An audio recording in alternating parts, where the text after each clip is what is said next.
दोस्तों, अगर आप भी महेंद्र सिंह धोनी को एक महान खिलाड़ी मानते हैं तो इस वीडियो को अभी दिल से लाइक ज़रूर करें। दोस्तों, आईपीएल 2020 का 14वां मैच चेन्नई सुपर किंग्स और सनराइजर्स हैदराबाद के बीच खेला गया। इस मुकाबले में एसआरएच ने अंत में शानदार गेंदबाजी करते हुए आखिरकार यह मुकाबला 7 रनों से जीत ही लिया। आपको बता दें, पहले बल्लेबाजी करते हुए हैदराबाद ने 20 ओवर में 5 विकेट के नुकसान पर 164 रनों का अच्छा खासा स्कोर बनाया था। इसके बाद बल्लेबाजी करने उतरी चेन्नई सुपर किंग्स की टीम 20 ओवर में 5 विकेट के नुकसान पर 157 रन ही बना पाई और यह मुकाबला हार गई। इसी तरह से इस सीज़न में सीएसके की ये लगातार तीसरी हार है, वहीं हैदराबाद की ये दूसरी जीत है।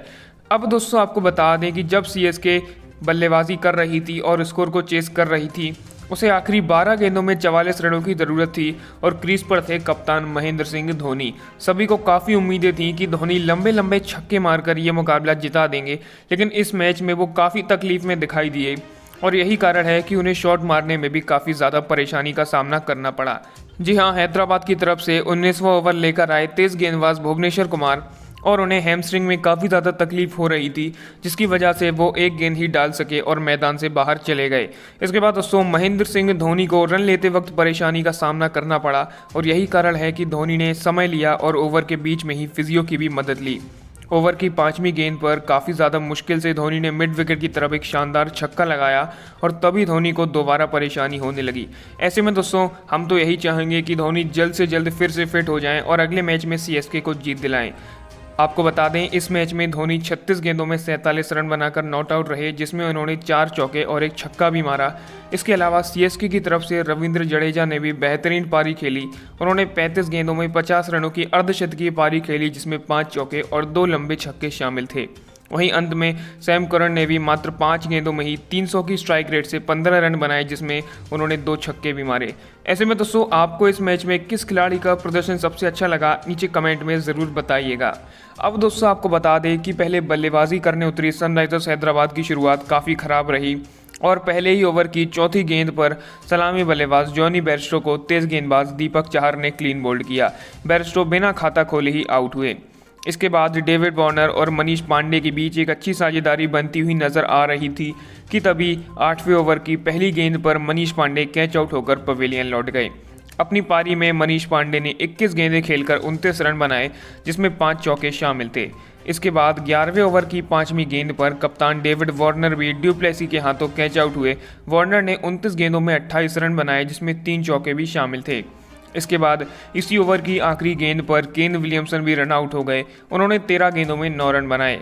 इसके बाद दोस्तों, बल्लेबाजी करने आए प्रियम गर्ग और अभिषेक शर्मा के बीच एक अच्छी साझेदारी बनी और इन दोनों ने ही बहुत ही बेहतरीन तरीके से पारी को आगे भी बढ़ाया। इसी बीच 18वें ओवर की आखिरी गेंद पर अभिषेक शर्मा कैच आउट हो गए। अपनी पारी में उन्होंने 24 गेंदें खेलकर 31 रन बनाए, जिसमें 4 चौके और एक छक्का शामिल था। इसी दौरान दोस्तों, युवा बल्लेबाज प्रियम गर्ग ने तूफानी बल्लेबाजी करते हुए एक शानदार अर्धशतक भी ठोका और इसी की बदौलत सनराइजर्स हैदराबाद ने 20 ओवर में 5 विकेट के नुकसान पर 164 रनों का एक अच्छा खासा स्कोर भी बनाया। अब्दुल समद 6 गेंदों में 8 रन और प्रियम गर्ग 26 गेंदों में 51 रनों की बेहतरीन पारी खेलकर नाबाद रहे।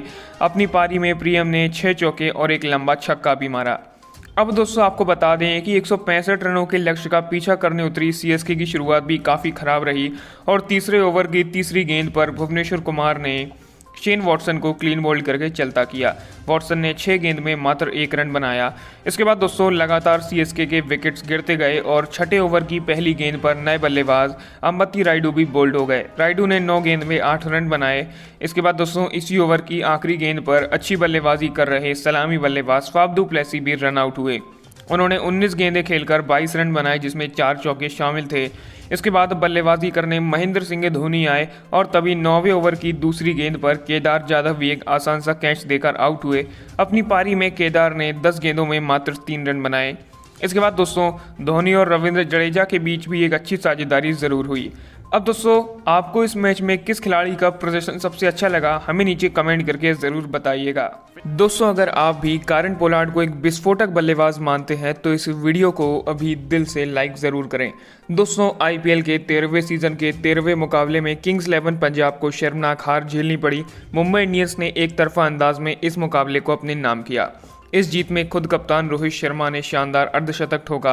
हार्दिक पांड्या, केरन पोलार्ड ने अंत के 3 ओवर में 62 रन बनाकर मुंबई इंडियंस के स्कोरबोर्ड पर 191 रन टांगे, जिसके जवाब में किंग्स 11 पंजाब 143 रन ही बना पाई और 48 रनों से ये मुकाबला हार गई। टूर्नामेंट में ये राहुल की टीम की 4 मैच में तीसरी हार है, जबकि मुंबई पल्टन की 4 मैच में ये दूसरी जीत थी।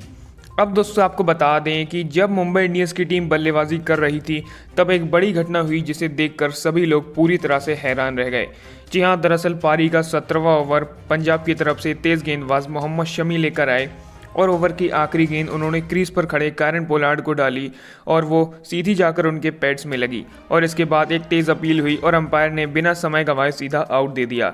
लेकिन दोस्तों अंपायर के इस फैसले से पोलार्ड पूरी तरह से नाखुश नजर आए और उन्होंने तुरंत ही काफ़ी गुस्से भरे अंदाज में डीआरएस लिया और डीआरएस में ये साफ देखा गया कि गेंद पहले उनके बैट को छूकर बाद में पैड्स में लगी, लेकिन अंपायर ने बिना देखे ही आउट दे दिया था, जो कि पोलार्ड को बिल्कुल भी पसंद नहीं आया। और जब रिव्यू में पोलार्ड नॉट आउट पाए गए तो उन्होंने अंपायर के पास जाकर उनसे बहस भी की।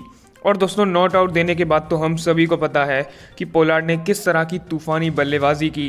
पहले उन्होंने 19वें ओवर में मोहम्मद शमी की आखिरी 3 गेंदों पर लगातार 3 चौके मारे और इसके बाद भी पोलार्ड रुके नहीं और आखिरी ओवर में कृष्णप्पा गौतम की गेंद पर लगातार 3 लंबे छक्के भी ठोक डाले। इसी तरह से पोलार्ड ने 235 की स्ट्राइक रेट से मात्र 20 गेंदों में ही 47 रनों की तूफानी पारी खेली, जिसमें 3 चौके और 4 बड़े छक्के शामिल थे। ऐसे में दोस्तों आपको पोलार्ड की ये बल्लेबाजी कैसी लगी, नीचे कमेंट्स में ज़रूर बताइएगा।